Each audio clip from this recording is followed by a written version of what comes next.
கேரளாவை மட்டும் இல்லை, இந்தியாவையே உலுக்கி எடுத்த ஒரு உண்மை சம்பவம்.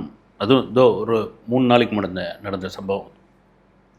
இலகிய மனசு, கொஞ்சம் இதயம் பலவீனமானவர்கள் வேணான்னு விட்டுறேன் நான். ஏன்னா நானே கூட நிறைய விஷயங்களை மறைச்சி தான் இதை நான் பேச போகிறேன். நான் ஒரு 1.5 வயசு சிசு அதை தூக்கிட்டு ஒருத்தன் அஸ்கர் அப்படின்ற ஒரு ஹாஸ்பிட்டலுக்கு ஆரம்ப சுகாதார மையத்துக்கு கூட்டு போகிறான். கேரளாவில் கூட்டு போனோடனே எந்த வித சலனமும் இல்லை அவங்ககிட்ட.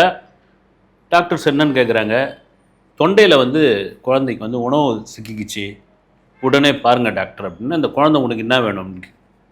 குழந்தைக்கு அப்பா நான் அப்படின்னு அவங்க பார்க்குறாங்க, ஆச்சரியமாக பார்க்குறாங்க. ஒரு குழந்தை ஒரு 1.5 வயசு உணவு சிக்கிக்கிச்சு அப்படின்னா எப்படி பதறுவாங்க. ரொம்ப அசால்ட்டாக ட்ரீட்மெண்ட் ஆரம்பிங்கன்னா அந்த குழந்தைய வாங்கி கையில் பார்க்குறாங்க, உடல் முழுக்க காயம்.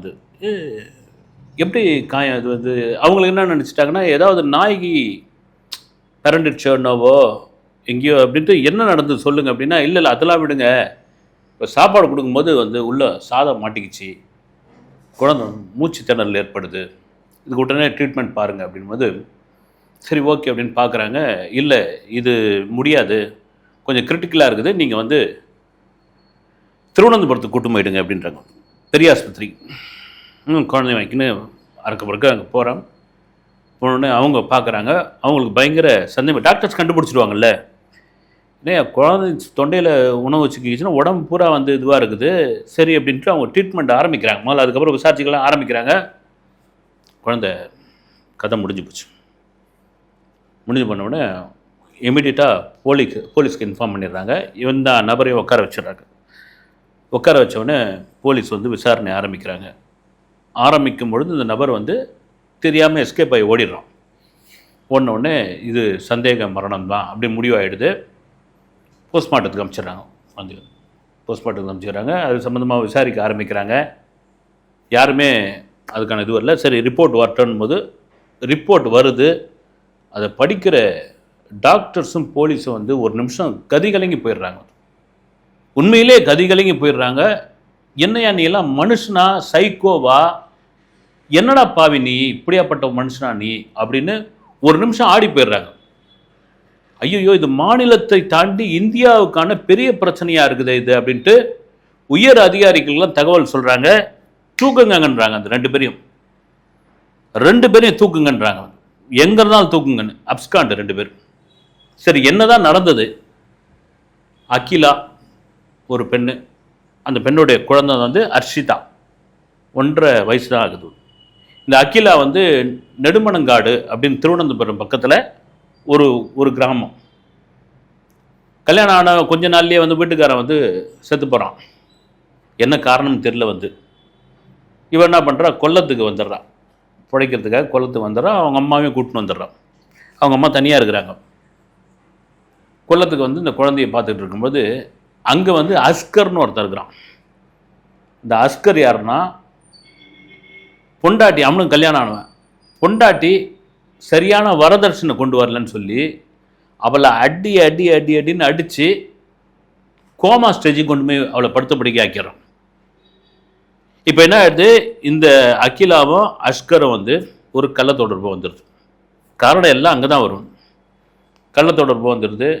இவன் வீட்டுக்கு சர்வசாரமாக போயிட்டு வரான் போகிறான். இந்த அகிலாவோட அம்மாவுக்கு சுத்தமாக பிடிக்கவே இல்லை. சுத்தமாக பிடிக்கல.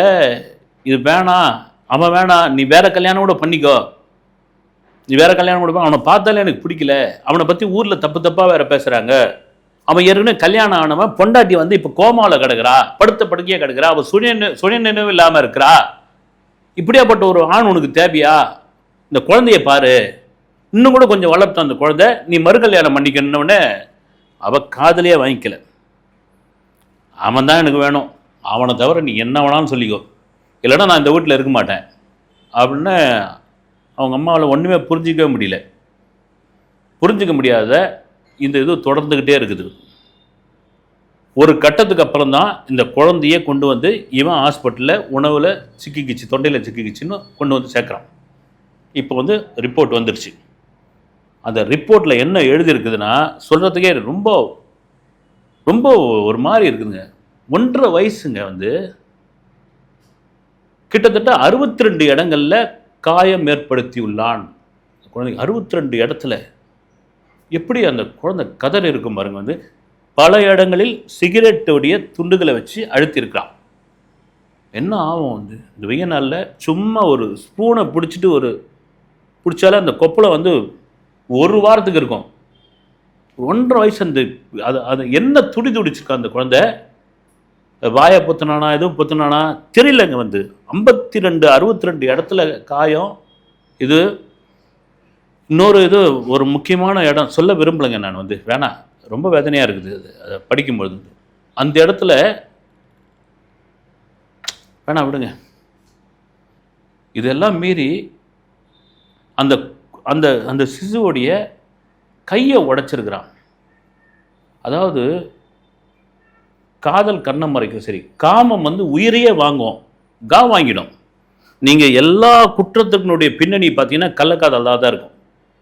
அந்த கள்ளக்காதலில் அப்படி என்னதான் சுகம் இருக்குதுன்னு தெரியல. வந்து அது எந்த அளவுக்கு வந்து எக்ஸ்ட்ரீமாக கொண்டு போகுது பாருங்க. அது இதுக்கு வந்து அந்த தாய் உடந்த உண்மையிலே அந்த தாய் உடந்த அவளை வந்து நிற்க வச்சு முச்சஞ்சலில் நிற்க வச்சு சாணியை கரைச்சி ஊற்றி செருப்புலையும் தொடப்பு கட்டிலையும் அடின்னு அடித்து ஒரு பக்கம் சத்தமாக சிரைச்சிட்டு கழுத மேலே உட்கார வச்சு ஊர்வா கொண்டு போய் ஒரு பாழங்கணத்தில் எடுத்துன்னு போய் தள்ளி விட்டுடணும்.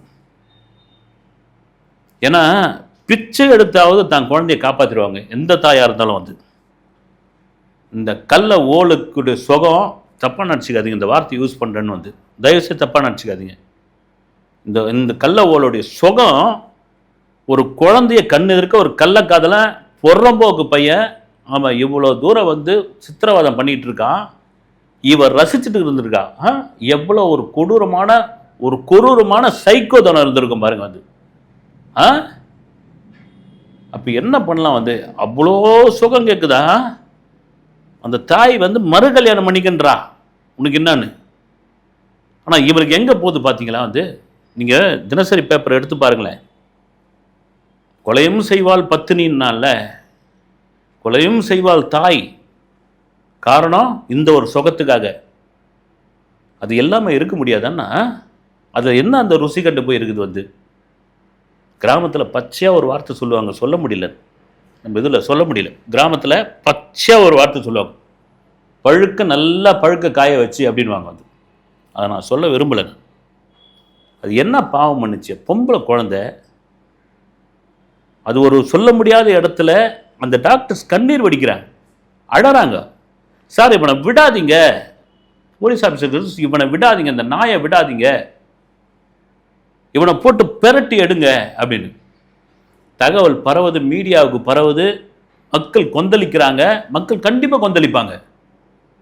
என்னையா வந்து இந்தியாவிலே படித்த மாநிலம், நான் மாநிலத்தை குறை சொல்ல, அதிகம் படித்த மக்கள், அதிக இலக்கியம் பேசுகிற மக்கள், நல்ல திரைப்படங்களை கொடுக்குற ஒரு மாநிலம். வந்து படித்தவன் பீல கை வைப்பான்வாங்க பாரு, அது மாதிரி தானே இது.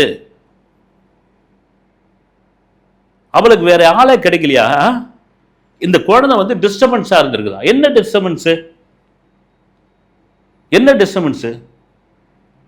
நீங்க என்ன அதிகபட்சமா என்ன ஒரு 2 மணி நேரம் பண்ணுவீங்களா?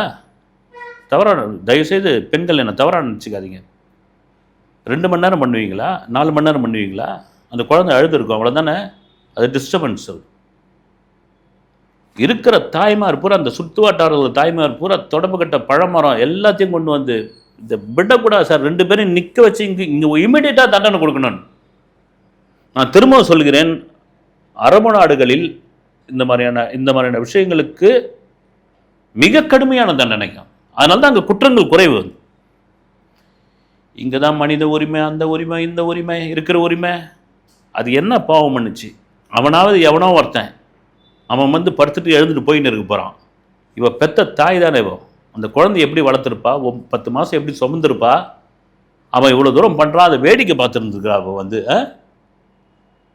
இதே பிடிக்கலன்னா அவங்க அம்மா கிட்ட கொடுத்துட்டு நீ வந்து எங்கன்னா கிளம்பி 2 பேரும் ஓடி போய் எங்கே சரி தொலைஞ்சு போய் வேண்டி தானே. அதை தான் சொல்கிறாங்க அவங்க அம்மா. அந்த பெண்ணோட தாய் என்ன சொல்கிறாங்க, அந்த பாட்டி, அந்த குழந்தை விட்ட பாட்டி, இந்த குழந்தை என்கிட்ட கொடுத்துருந்தா நான் வளர்த்துருப்பேனுங்கன்னு. நீங்கள் பல ஜோடிகள், கள்ளக்காட்சி ஜோடிகள்லாம் ஓடி போன சம்பவங்கள்லாம் நீங்கள் வந்து பார்த்துருப்பீங்க, கேள்விப்பட்டிருப்பீங்க. அவங்க பூரா அந்த மாதிரி தாய் தந்தைகிட்ட தான் வந்து குழந்தைகளை விட்டு ஓடி போயிடுவாங்க. ஓடி போய் எங்கேயாவது சிக்கி சின்ன பின்னமாகி சீரழிஞ்சு காரி துப்பி அதுக்கப்புறம் வந்து நிற்பாளுங்க. வந்து கொடுமையான ஒரு விஷயம் அது. இது தொடர்ந்துக்கிட்டே இருந்திருக்குது. அக்கம் பக்கம் இந்த சவுண்டு கேட்குமா? வந்து நீங்கள் அந்த பகுதியெல்லாம் கேரளாவிலாம் பார்த்தீங்கன்னா இப்போ நம்ம சென்னை மாதிரி நெருக்கமான வீடுகள்லாம் கிடையாது. அங்கே ஒரு வீடு இங்கே ஒரு வீடு இருக்கும். அவங்க வந்து சொல்கிறாங்க, எப்போ பார்த்தாலும் அந்த குழந்தையோட அலறல் சத்தம் கேட்டுக்கிட்டே இருக்குங்க. எப்போ பார்த்தாலும் ஒரே இதுவாக இருக்கும். மனசே எங்களுக்கு நோகும்.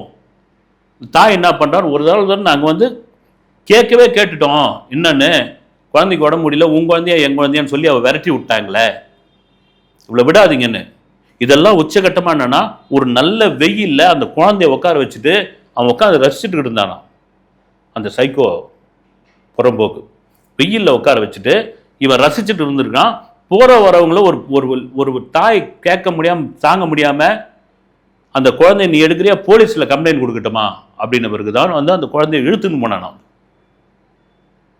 எங்கேருந்தியா என்னையா வந்து மிஞ்சி போனால் 5 நிமிஷம் சுகம். இதுக்கு என்ன? இதெல்லாம் ஒரு கேவலமான ஒரு வாழ்க்கை. இதெல்லாம் எத்தனை, அதாவது உங்களுக்கு வந்து கடவுள் நம்பிக்கை, பாவ புண்ணியத்தில் நம்பிக்கை இருக்குது, அதெல்லாம் தாண்டி இதெல்லாம் வந்து 7-8 ஜென்மத்துக்கு வந்து தொடர்ந்துக்கிட்டே வருங்க.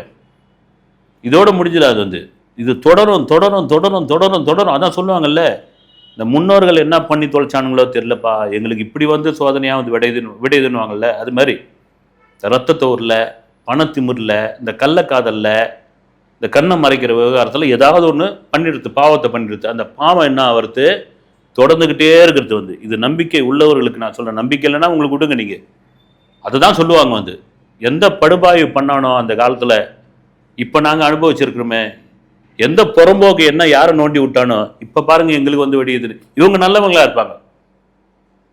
அப்படியாப்பட்ட ஒரு கொடுமையை இந்த கொடூரக்காரர்கள் செய்திருக்கிறாங்க. அப்ஸ்காண்ட் பிடிச்சிட்டாங்க. அவனை முதல்ல பிடிச்சிட்டாங்க. பிடிச்ச பிறகு மக்கள் ஒன்றா சேர்ந்து, சாரே என்கிட்ட விடுங்க சாரே, அவனை எப்படி விட முடியும், என்கிட்ட விடுங்க, நீங்கள் அவனை பிச்சு கை வேற கால் வேற பிச்சு எடுத்துடுறோம் அப்படின்னு. ஆனால் விடலை. போலீஸ் பாதுகாப்பு இது மாதிரி கூட்டு போயிட்டாங்க. அவன் வீட்டு முன்னாடி நிறுத்தப்பட்டிருந்த காரை வந்து சல்லியாக உடைச்சிட்டாங்க. இந்த பேசுகிற நமக்கே இவ்வளோ கோபம் இருக்குதுன்னா அங்கே மக்கள் என்ன பண்ணாங்க, அதாவது அதை வந்து பவுடர் மாதிரி ஆக்கிட்டாங்களா அந்த காரை. அந்த அளவுக்கு அந்த மக்களுக்கு கோபம் அவன் மேலே. விட்டு இருந்தா அவனை பீஸாக எலும்பு வேற சதை வேற நாங்கள் வேற எடுத்துருப்போம் அப்படின்னு. அவளும் எங்கேயோ ஒளிஞ்சிருந்துக்கிறா. அவளையும் பிடிச்சி போயிட்டாங்க. எவ்வளோ ஒரு கல்லஞ்ச, அதாவது நான் தவறாக சொல்ல, ஒரு யாசகம் பெறா ஒரு ரோட்டில், இதே நான் இப்போ வீடியோ பேசுகிறேன், இந்த ரோட்டில் பார்த்தேன். இடுப்பில் ஒரு குழந்தை, கையில் ஒரு குழந்தை, இங்கே ஒரு குழந்தைய பிடிச்சிட்டு ஒரு தாய், நல்ல வெயிலுங்க இன்னைக்கு, கிட்டத்தட்ட 107 108 டிகிரி வெயில். அந்த வெயிலில் தன் குழந்தைகளுக்காக கையேந்திக்கிட்டு போகிறா ஒரு தாய் வந்து. ஆனால் இந்த முண்டை ஒரு குழந்தைய வந்து உன் சுகத்துக்காக அவன் வந்து நின்று சித்திரவதை பண்ணியிருக்கிறான். இவ பார்த்துக்கிட்டு இருக்காவ. அந்த ஆள் எப்படி முதல் வீட்டுக்காரர் எப்படி செத்து போனான்னு தெரியல. இந்த மாதிரி ராட்சசுகள். இதெல்லாம் தாண்டி இந்தியா மனித உரிமைகள், குழந்தைகள் நல வாரியம், குறிப்பாக இவங்க என்னென்னா அந்த பழங்குடியினத்தை சேர்ந்தவங்க, இந்த பெண். அதனால் அந்த SC/ST ஆக்ட் அவங்களும் உள்ளே இருக்கிறாங்க. இதை விட மாட்டோம் அப்படின்னு சொல்லி. இதெல்லாம் மீறி மனிதனுக்கு மனம் என்ன இவ்வளோ கல்லாக போய்கிட்டு இருக்கா, இவ்வளோ கொடுமையாக ஆகிட்டு இருக்கா, என்னடா நடக்க போகுது, கலிகாலமாக இது, ஒழிஞ்சு தொலைகிட்டுமே உலகம் அப்படின்ற அளவுக்கு மக்கள் கொந்தளிச்சிட்டாங்க. நமக்கே வேதனையாக இருக்குது. இனி வரும் எதிர்காலங்களில் தயவுசெய்து இதெல்லாம் நடக்கக்கூடாதுன்னு உண்மையாகவே ஆண்டவனை தவிர வேறு யாரையும் பிரார்த்திக்க முடியாது. பிரார்த்திக்கிறோம். அடுத்த வீடியோவில் சந்திக்கிறேன். நன்றி.